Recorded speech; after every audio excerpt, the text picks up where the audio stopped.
शिंदेजी या ठिकाणी होते, दादा भुसे होते. आम्ही आमचे मित्र भाजपचे आमचे पदाधिकारी प्रसाद दिवे यांच्याशीच वेळा चर्चा केली आणि त्यातून असं ठरलं की त्यांनी आता माघार घ्यावी.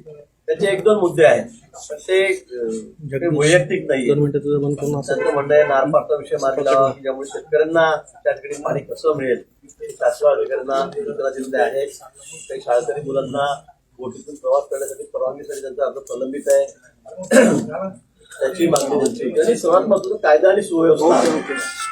मालेगाव शहरामध्ये ज्या पद्धतीने सर्रास वापरता आलेला आहे बोला त्या ठिकाणी लँड माफिया तयार झालेले आहे. 2 मिनिटं मी दादागिऱ्या चाललेल्या एक आहेत. मिनिट त्याचा तात्काळ बंदोबस्त व्हावा. लाईव्ह केलेलं आहे ना, तुम्ही चेक केलं का? त्या संदर्भामध्ये सुद्धा पोलीस अधिकाऱ्यांना मी सूचना दिलेल्या आहेत. अहो मॅम ते अचानक बाहेर आले, ते काय असं दौरा थोडी या ठिकाणी मागे घेण्याचा निर्णय केलेला आहे.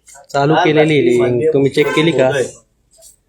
देवेंद्रजी त्यांची सोबत चर्चा झाली, सकाळी झाली.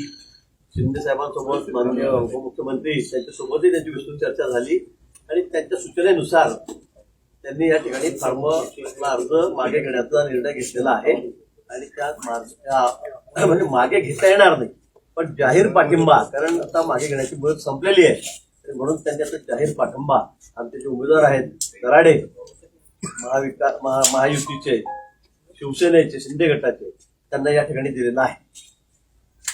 आपल्याकडनं नेमकं काय आश्वासन त्यांना देण्यात आलं, कशी समजूत काढण्यात आली?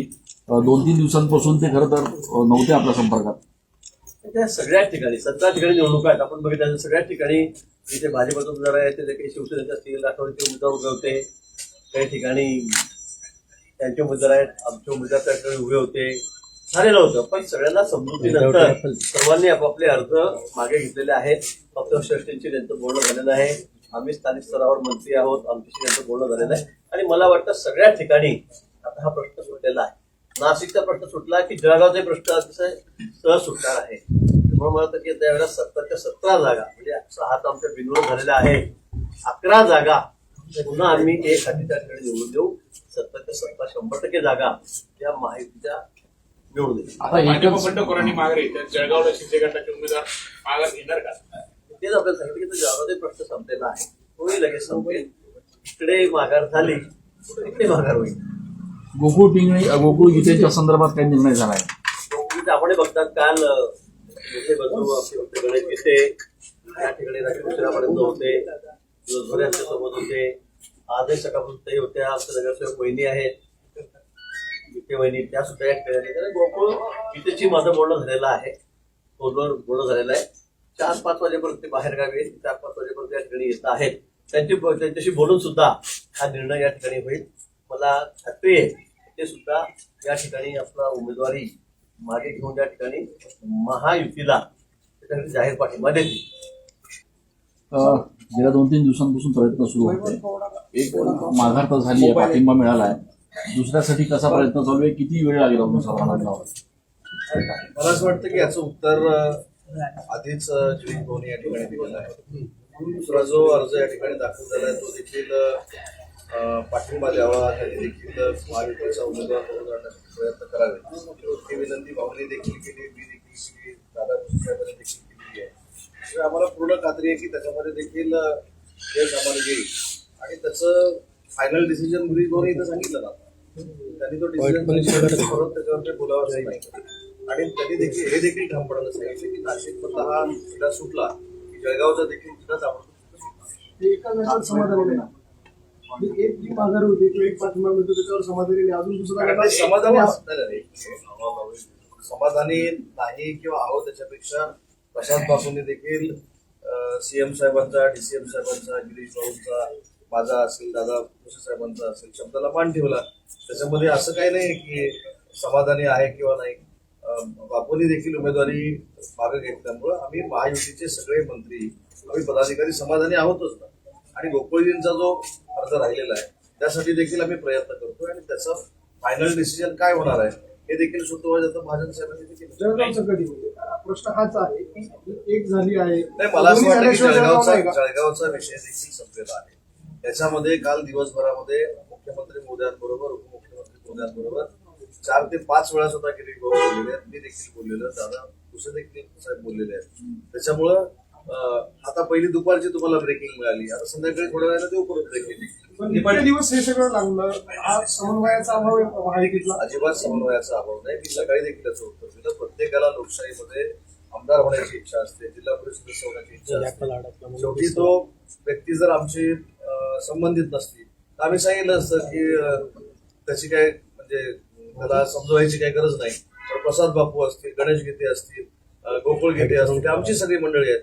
त्याच्यामुळे त्यांचा गैरसमज जो झालाय तो दूर करून त्यांना मुख्य प्रवाहामध्ये जर आम्ही आणलं तर विजय अजून सुखकर होऊ शकतो. यासाठी आम्ही प्रयत्न करतोय आणि त्याला आम्हाला नक्की यश येणार आहे. त्याच्याबद्दल कोणालाही चिंता करण्याची आवश्यकता. पण गिरीश भाऊंनी त्यांच्या मागण्या सांगितल्या, त्यांना वैयक्तिक स्वतःसाठी म्हणून त्यांना उमेदवारी नको होती असं बोलण्यात जाणवलं.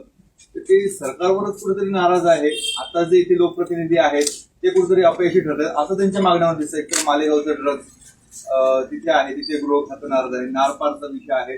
म्हणजे मंत्र्यांवर आणि लोकप्रतिनिधी या संदर्भामध्ये उशीर झाला असेल. त्यांनी असं काही सरकारवर नाराज आहे किंवा कुठच्या मंत्र्यावर नाराज आहे किंवा कुठच्या लोकप्रतिनिधीवर नाराज आहे असं काहीच सांगितलेलं नाही.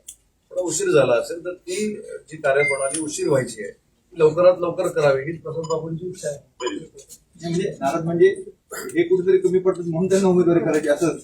मगाशी पण हा प्रश्न तुम्ही जरा वेगळ्या अर्थाने विचारला होता, म्हणून तोच विचारलेला आहे. त्याच्यामुळे आमचं उत्तर देखील तेच आहे.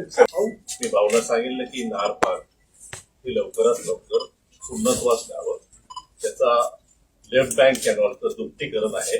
राईट बँक कॅनॉल हा 1.5 पट वाढवण्यात येणार आहे. त्याऐवजी राईट बँक कॅनॉल सुद्धा आपण दुपटीने करावा, डबल कॅपॅसिटीचं. आणि त्याचं लास्ट शेवटची जी जारी आहे, लास्ट लेग जो आहे त्याचं एक्सटेन्शन करावं, म्हणजे आणखी 3 गावं तिथे कव्हर होतात अशी मागणी केली.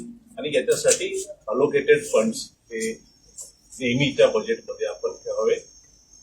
वाटलं तर सप्लिमेंटरीमध्ये पण याचा अंतर्भाव करावा अशी मागणी केली.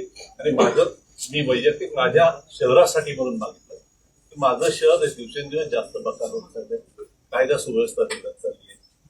आज सर्वसामान्य नागरिकाला काही भागामध्ये जाणं मुश्किल झालंय. हे सगळं सुधारण्याची गरज आहे. मला काही नको, माझ्या शहरासाठी तुम्ही लवकरात लवकर हाय लेवल मीटिंग सीएम साहेबांच्या चेंबरमध्ये, सीएम साहेबांच्या उपस्थितीमध्ये लावावी आणि तिथे सगळ्या स्टेक होल्डर्सला बोलवून. तर भाऊंनी लगेच ताबडतोब कबूल केलं की मालेगावला ही मीटिंग लावतो आणि मालेगावी त्याच दिवशी पाणी परिषद सुद्धा घेऊ अशा प्रकारे भाऊंनी सांगितलंय. तर त्यांचा आशीर्वाद, त्यांचे विचार, त्यांनी दिलेला शब्द आम्ही आज नाही भविष्यातही कधी खाली पडू देणार नाही याची खात्री आपल्या पण सर्वांना. या मागण्यांसंदर्भात या मागण्यांसंदर्भात सीएम साहेबांचा खूप ऋणी आहे. लगेच या विषयाला त्यांनी हात घेतला. भाऊंनी पुढाकार घेतला असला ते सीएम साहेबांचे आमच्या सर्वांवरती सीएम साहेब या महाराष्ट्राचा कारभार ज्या तर्फेने करत आहेत त्याची तारीफ करावी तेवढी कमी आहे. आणि याच्यात शिंदे साहेबांनी सुद्धा, म्हणजे शिंदे साहेबांनी वैयक्तिक मला फोन करून 2 वेळा सांगितलं. त्यामुळे शिंदे साहेबांचेही फार फार आभार. दादा भुसे साहेबांचे आभार. सामंत साहेबांचेही आभार. सामंत साहेबांनी तब्बल 3 दिवस मला वेळ दिला आणि समजूत घालण्यासाठी भाऊंनी जेवढा प्रयत्न केला तेवढाच सामंत साहेबांनी केला. त्याबद्दल सामंत साहेबांचे मी मनापासून आभार मानतो. सर्व कार्यकर्त्यांचे, माझ्यावरती प्रेम करणाऱ्या सर्व सामान्य कार्यकर्त्यांचे मी मनापासून आभार मानतो. या निवडणुकीतून मी उमेदवार नाही हे आपल्या सर्वांच्या साक्षीने, भाऊंच्या साक्षीने जाहीर करतो. पण ह्या ज्या तुमच्या मागण्या होत्या या आधी तुम्ही काही कोणाशी पत्रव्यवहार केला किंवा पाठपुरावा एक मिनिट थेट उमेदवारी करून आमदार होऊनच हे प्रश्न सोडावे असं वाटतं का? या आधी तुम्ही मागे पण खुलासा केला प्रसारमाध्यमांचा. पक्षाकडे मी उमेदवारी मागितली आणि पक्षाने मला उमेदवारी द्यावी. मी सक्षम उमेदवार आहे. या उमेदवारापेक्षा मी जास्त सक्रियपणे, जास्त सक्षमपणे मतदारांची आणि परिसराची आणि नाशिक जिल्ह्याची बाजू मांडू शकेल असा माझा विश्वास होता आणि त्या विश्वासापोटी ही उमेदवारी मी केली. यात कोणाचा अपमान करण्याचा काय. हिरे साहेब, कालपर्यंत तुम्ही म्हणत होते की दराडे सक्षम उमेदवार नाहीये, त्यांच्याकडे तुम्ही खूप टीका केली. आज एकदम भाषा बदलली. काय नाही, दबाव होता का मी- काय होतं मागे? मी आणि दराडेंची तरफदारी करणार नाही. पाठिंबा कोणाला मी सांगतो की मी उमेदवारी मधून माघार घेतलेली आहे. पाठिंबा कोणाला मी महायुती बरोबर आहे.